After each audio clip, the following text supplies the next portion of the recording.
Let's send it out now to Chrissy Russo to learn some moves that women can use to protect themselves. Chrissy? Raul, and men too. You know, we were all very surprised when they were talking about that on the show yesterday during the interview. Eric was interviewing those guys. So we called our self-defense experts, Mike and Ann Mahalkinen from MMA Academy, self-defense Krav Maga experts. The strangulation, the choke, it's the go-to thing for the guys. Turns out it's not just women. It's 1 in 3 women will be abused at some point in their lives, but 1 in 4 men as well. Every 9 seconds in the United States, a woman is hit or assaulted. Every 9 seconds. We figured it's probably someone who watches the show. So we want to help you get out of a dangerous situation. Mike and Ann, let's start with the choke defense, like just a standard choke defense. What do we do if somebody's choking us? Sure. So because the effects can be so detrimental, this has to happen really. The defense has to happen really quickly. Right. And you have to secure airflow and blood flow. So it could be just a simple one-hand grab where they grab your throat, and basically our defense is it's a plucking defense. So if she's going to attack the weakest part of my hand, which is right at the thumb, the meat of the thumb right there, and break it and pull it really fast off the neck. Well, that's the key, and I train with you guys, and the key for smaller people, like the women are usually smaller than the men, is absolutely speed. You're not going to muscle a guy. You're not going to beat the guy in strength. I mean, you're just not, right? Because your time is very limited, this is the wrong time to figure out who's stronger. Right? Right? And then also, point. instinctively, we always go towards the pain. If you think about it, if a bee stings you on the arm, you're not going to touch this arm. You're going to go right to that sting. Yeah. So if the hands are around your throat and that pressure and that pain, you're going to instinctively go for that. Okay, let's see another one. I'm going to get on this side of you because I know where you're going with this. Okay, let's see another defense. And then I want to start talking about once you defend, once you get your airway clear, once your blood flow is clear, maybe you have the kids, maybe your kids are in the house, and rule number 1 is run, right? As soon as the threat is exactly.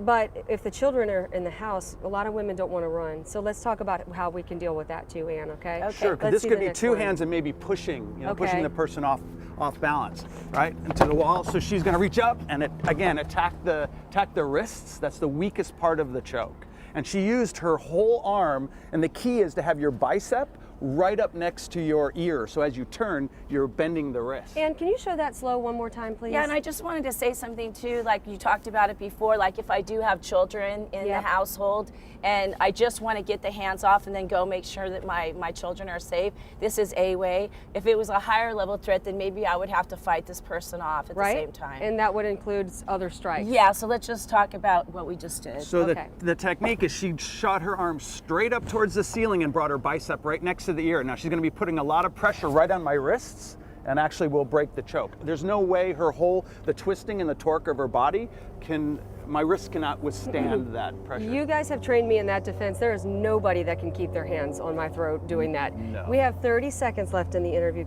and especially, if you got the kids in the house, you've got your airway clear, how do you then immediately in that very moment de-escalate? What do you say? So what I try to tell, you want to be nice and calm. So you want to be assertive in your manner, but you don't want to start anything up. Right. You want to just be calm.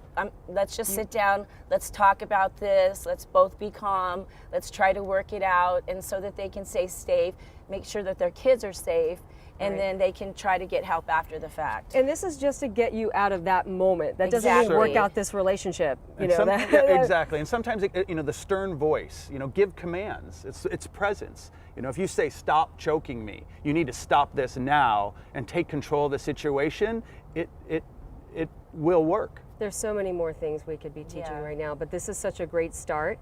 We've been talking about it quite a bit on the show the last couple of days, so thank you guys for coming out. You're welcome. If you want to get in touch with them, just go to our website. We'll get you in touch, fox5sandiego.com. There's a lot of defenses, a lot of techniques to de-escalate, and with 1 in 3 women that will be affected by this, 1 in 4 men. I'm sure somebody at home is learning something right now. Raul, we're going to send it back inside now with you. San Diego Unified School Board is now taking applications to replace Marnie Foster. Last week, Foster stepped down after pleading guilty to abusing her power and also taking money from supporters.